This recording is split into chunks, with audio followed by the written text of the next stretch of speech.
Good morning. The two books of the Bible, the Old Testament and the New Testament, each have an important part to play in our journey with the divine.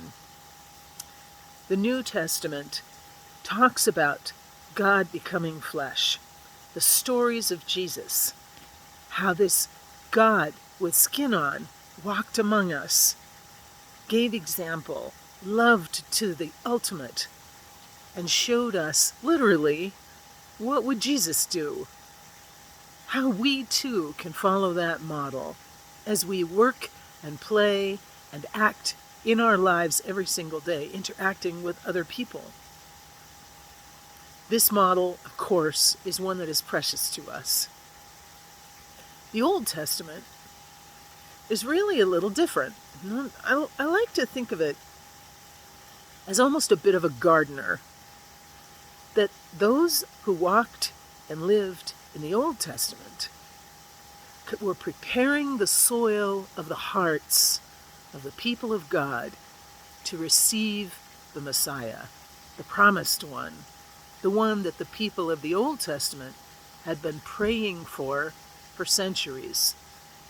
And so while they prayed for a Messiah, people like Noah and Abraham and Ezekiel and Elijah, Ruth, Naomi, Sarah, as they prayed for a Messiah, they also were modeling behavior of what it meant to ready yourself, to be ready to welcome the presence of God in our hearts. We can learn so much from that. How do we welcome the presence of God in our hearts? How do we allow the soil of our soul to be worked, to be tended, so that when the seeds of the love of God come, they can be planted deep within us to bear fruit later in life, the wisdom of living a faith-filled life.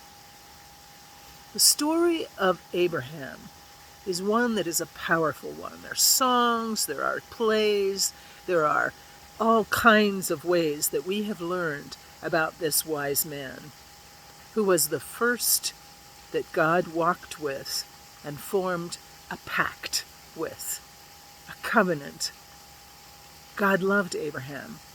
God saw so much, a future together with Abraham and Abraham's progeny, right?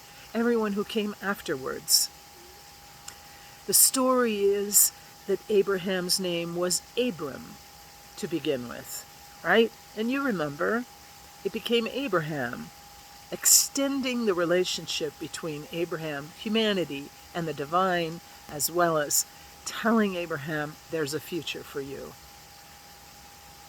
Abraham's heart was full of consternation as he walked with God, loving what he was hearing, and yet often not sure where to place the reality of a God who knew him so well, a God like Yahweh.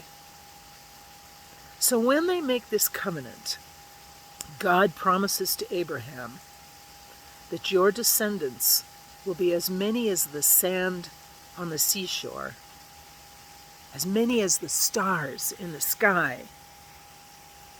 And when God makes this promise, Abraham has no child, no son, no descendant. God makes a promise in a vacuum for Abraham. And Abraham must trust, must believe. The clincher at the end of the covenant, God says to Abraham, "You will be my people, and I will be your God. Through all the generations, you will be my people, and I will be your God. I will be with you forever, until the end of time. I will be your God." So that promise lingers for us as well. Are there things we yearn for and hope for, and there's no way we can see how God can do it, and yet we know that God could? And God says to you, "You are mine. and I am yours. I hear your prayer.